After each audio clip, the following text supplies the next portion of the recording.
নমস্কার বন্ধুরা, কোষে কষা কিচেনের পক্ষ থেকে সকলকে জানাই স্বাগতম। আজকের রেসিপি সজনে শাক কীভাবে রান্না করতে হয় সেটাই দেখাবো। তা চলুন বেশি দেরি না করে রেসিপিটি শুরু করি। বন্ধুরা, এটা আপনারা সবাই চেনেন, এটা হচ্ছে সজনে শাক। এই শাকটা শরীরের পক্ষে খুবই উপকারী। শাকটায় প্রচুর পরিমাণে রোগ প্রতিরোধ ক্ষমতা বাড়ায়। সুগার পেশেন্ট থাকলে বাড়িতে তাদের জন্য তো খুবই উপকারী, এবং শাকটাতে প্রচুর পরিমাণে আয়রন হয়। এই শাকটা আজকে আমি দেখাবো। এই শাকটাকে প্রথমে আমি ছাড়িয়ে নিচ্ছি।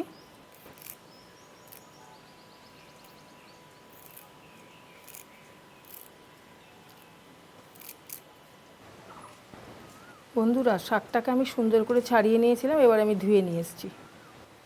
এবার এই শাকটি করার জন্য আমি যা যা উপকরণগুলো নিয়েছি, একটা আলুকে আমি সুন্দর করে ঝিরিঝিরি করে কেটে নিয়েছি, 3টে নিয়েছি কাঁচা লঙ্কা, আর 1 চামচ নিয়েছি পোস্ত, 1 চামচ কালো সর্ষে, 1 চামচ সাদা সর্ষে।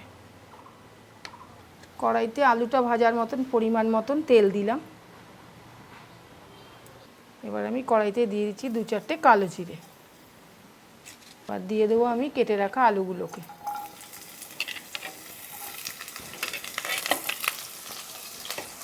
আলুগুলোকে আমি লাল লাল করে ভেজে নেব।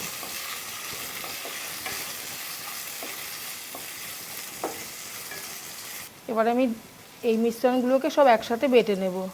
এখানে কালো সর্ষে, সাদা সর্ষে আর কাঁচা লঙ্কা নিয়েছিলাম, পোস্ত একসঙ্গে বেটে নিচ্ছি। অল্প পরিমাণে জল দিয়ে দিচ্ছি।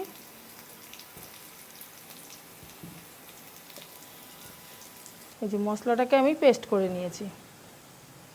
এবার শাকগুলোকে আমি দিয়ে দিচ্ছি। ভেজে রাখা আলুর মধ্যেই শাকগুলোকে আমি দিয়ে দেবো স্বাদ মতো লবণ, দিয়ে দিচ্ছি 1/2 চামচ হলুদ গুঁড়ো। এবার ভালো করে আমি নেড়ে নিচ্ছি।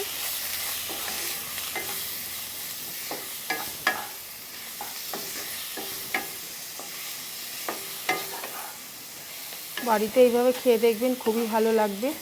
সজনে শাক তো আপনারা খান, কিন্তু এইভাবে করে খেয়ে দেখবেন। এবারে দিয়ে দিচ্ছি আমার বেটে রাখা মশলাটা।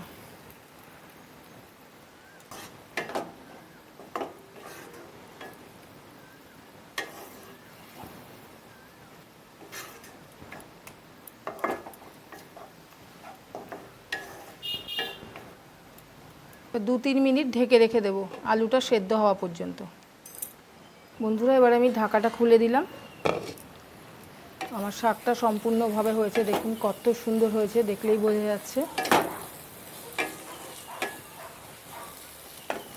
খেতেও যে কত স্বাদ হবে বোঝাই যাচ্ছে, কতটা সুন্দর হয়েছে। এবার আমি একটু পরিমাণ মতো মিষ্টি দিয়ে দিচ্ছি।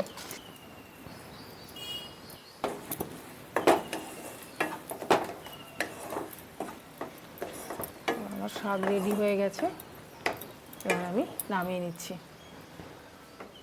দেখুন বন্ধুরা, সজনে শাক রান্নাটা আমি কত সুন্দর করেছি, বুঝতেই পারছেন এটা খেতে কতটাই স্বাদ হবে। তা ভিডিওটি ভালো লেগে থাকলে একটা লাইক করবেন, কমেন্ট বক্সে আপনাদের মতামত জানাবেন, আমার চ্যানেলটিকে সাবস্ক্রাইব করবেন। ভালো থাকবেন, সুস্থ থাকবেন। দেখা হবে পরের ভিডিওতে।